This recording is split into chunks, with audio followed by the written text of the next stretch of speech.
Hello, everyone, and welcome back to Daily English Podcast. I'm your host, Connor. And I'm Linda. Great to have you all here today. Thanks, Linda. So, today we're talking about something everyone thinks about. What's that? Future plans. What we want to do with our lives. Oh, that's a great topic. Everyone has dreams and goals for the future. Exactly. So, let's start with a simple question.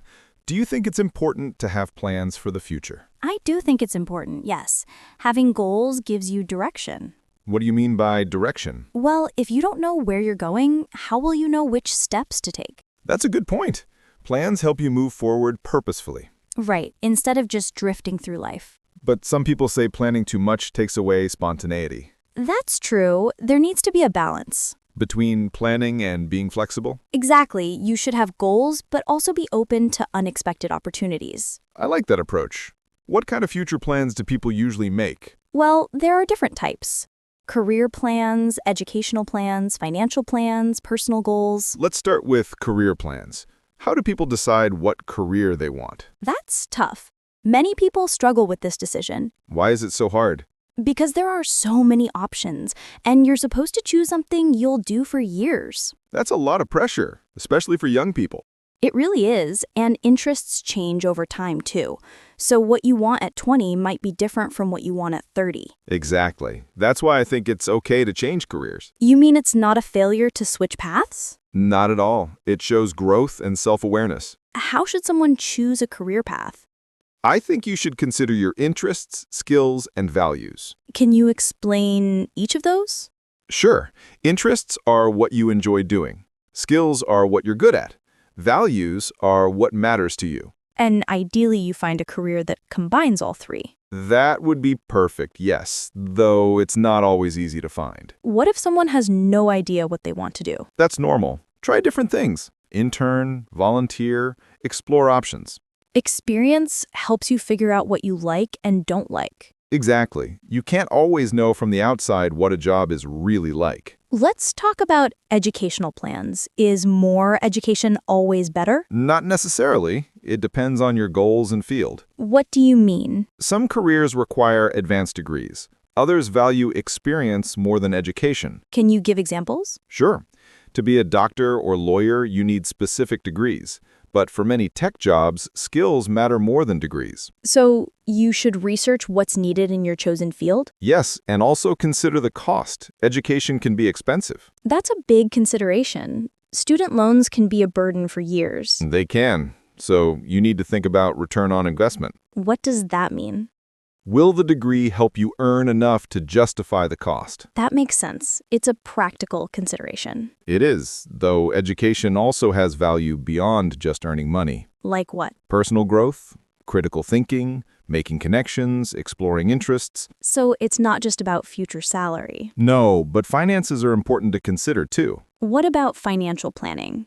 How should people plan for their financial future? That's crucial. Start by setting financial goals. What kind of goals? Short-term and long-term, like saving for a vacation or saving for retirement. Those are very different time frames. They are. You need different strategies for each. What's important for short-term financial planning? Having a budget, tracking expenses, building an emergency fund. What's an emergency fund? Money set aside for unexpected expenses, like car repairs or medical bills. How much should be in an emergency fund? Usually 3 to 6 months of living expenses. That sounds like a lot. It can take time to build up, but it's worth it. It gives you peace of mind. What about long-term financial planning? That's about retirement savings, investments, maybe buying a house. Should young people think about retirement already? Absolutely. The earlier you start saving, the better. Why is that? Because of compound interest, your money grows over time. Can you explain compound interest simply? Sure. It's when you earn interest on your interest, so your money grows faster the longer it's invested. So starting early makes a big difference. A huge difference. Even small amounts saved young can become large amounts later. That's good motivation. What about personal goals? What kinds do people have? All kinds. Health goals, relationship goals, travel goals, hobby goals. Those are important too, not just career and money. Very important. Life is about more than work and finances. How do you set good personal goals? They should be specific, measurable, and realistic. Can you give an example of a bad goal versus a good goal? Sure. A bad goal would be, I want to be healthier. A good goal would be, I want to exercise 3 times a week. I see the difference. The second one is specific and measurable. Exactly. You can actually track whether you're achieving it. What about realistic? How do you know if a goal is realistic? Consider your current situation and resources. Don't set yourself up for failure. Like, don't plan to run a marathon next month if you've never run before. Right. Start with running a few miles and build up from there. Small steps towards bigger goals. That's the way to do it. Progress, not perfection. Let's talk about travel plans. Many people dream of traveling. They do. Travel is one of the most common future goals. Why do you think that is? People want to experience different cultures, see new places, have adventures. It broadens your perspective. It really does. You learn so much by seeing how other people live. But travel can be expensive. How can people make it happen? Start by prioritizing it. Save specifically for travel. Create a travel fund? Yes, set aside money each month just for trips. What else can make travel more affordable? Travel during off-peak seasons, look for deals, consider budget accommodations. Like hostels instead of hotels? Yes, or vacation rentals. And you don't have to take expensive international trips. There are probably interesting places closer to home. Definitely, exploring your own country can be just as rewarding. What about the fear that keeps people from making plans? Fear is a big obstacle for many people. What are they afraid of? Failure, mostly. What if they try and don't succeed? That's a real fear. How do you overcome it? Remember that failure is part of learning. It's not the opposite of success. It's part of the journey. That's a good way to think about it. And sometimes not trying is the bigger risk. What do you mean? You might regret not pursuing your dreams more than you'd regret trying and failing. That's true. People often regret what they didn't do more than what they did. Exactly. It's better to try and learn than to never try at all. What about people who feel stuck, like they can't change their situation? That feeling is common, but usually not completely accurate. So there are usually options people aren't seeing. Yes, it might require sacrifice or be difficult, but change is usually possible. What kind of sacrifices? Maybe working a second job temporarily to save money, or living more frugally to pursue education. So it's about priorities and what you're willing to do. Right. If something's important enough, you find a way. How do you stay motivated when working toward long-term goals? Break them down into smaller milestones. Why does that help? Because you get to celebrate progress along the way. It's not just one distant goal. Can you give an example? Sure, if your goal is to save $10,000, celebrate each thousand you save. Those small wins keep you motivated. They do, and they prove you're making progress. What role does accountability play in achieving goals? It's very helpful. Tell people about your goals. Why is that important? It makes the goal more real, and people can support and encourage you. What if you're afraid people will judge you if you fail? Choose supportive people to share with. Not everyone needs to know your goals. Just tell people who will be encouraging. Exactly. Or find an accountability partner with similar goals. Someone working toward their own goals who can relate. Yes, you can check in with each other and share progress. Let's talk about writing down goals. Does that really help? Studies show it does. Writing goals makes them more concrete. Just the act of writing them down. Yes, it moves them from vague ideas to specific intentions. Should you keep them somewhere you'll see them? That helps too.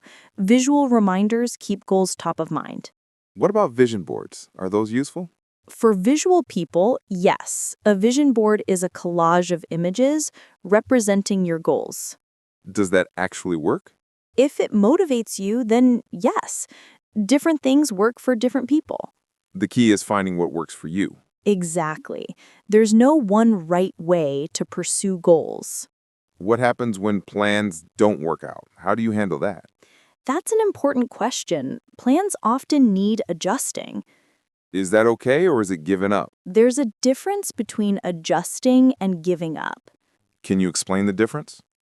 Adjusting means changing your approach while keeping the same goal. Giving up means abandoning the goal entirely. So being flexible with the path, but committed to the destination. Well said. Sometimes the original plan doesn't work and you need a new strategy. That's not failure, it's adaptation. Right. Successful people often had to change their plans multiple times. Can you think of any examples? Many famous people failed repeatedly before succeeding. They adjusted their approach each time. Perseverance matters. It really does. Most overnight successes took years of work. What about when life circumstances change unexpectedly? Like what? Health issues, family responsibilities, economic changes? Those do require reevaluating plans, and that's completely okay. Your plan should fit your life, not the other way around. Exactly. Life happens. Plans need to be flexible enough to adapt. How often should you review your goals? I think at least once a year, maybe every 6 months, Why is reviewing important? to check if you're on track and to see if the goals still make sense for you. Because you might change over time. Right. What mattered to you last year might not matter now. And that's okay. You're allowed to change your mind. Absolutely. Growth means evolving. What about balancing different areas of life in your plans? That's really important. Don't focus only on career or only on one thing. You need balance across different life areas.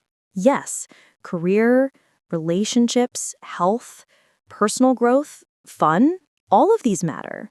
If you neglect one area, you might regret it later. Definitely. Success in one area doesn't compensate for failure in others.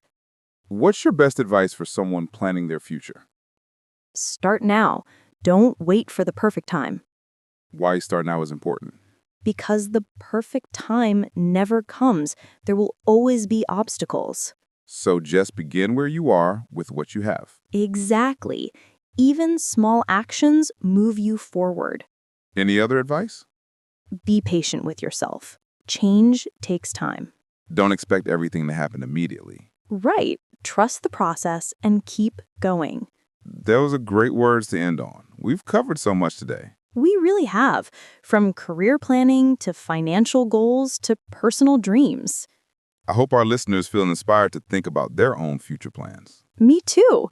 Everyone deserves to work toward a fulfilling future. Well, that's all for today's episode of Daily English Podcast. Thank you so much for listening, everyone. If you enjoyed our discussion about future plans, please subscribe to our channel. And don't forget to hit that like button. It really helps us grow. We're here every day with new topics to help you practice English naturally. Tomorrow, we'll have another interesting conversation for you. Until then, maybe take some time to think about your own future goals. And remember, it's never too late to start planning for the life you want. Great reminder, Linda. Thanks for listening, everyone. See you tomorrow. Take care. Bye, everyone. Keep learning and keep dreaming. Bye.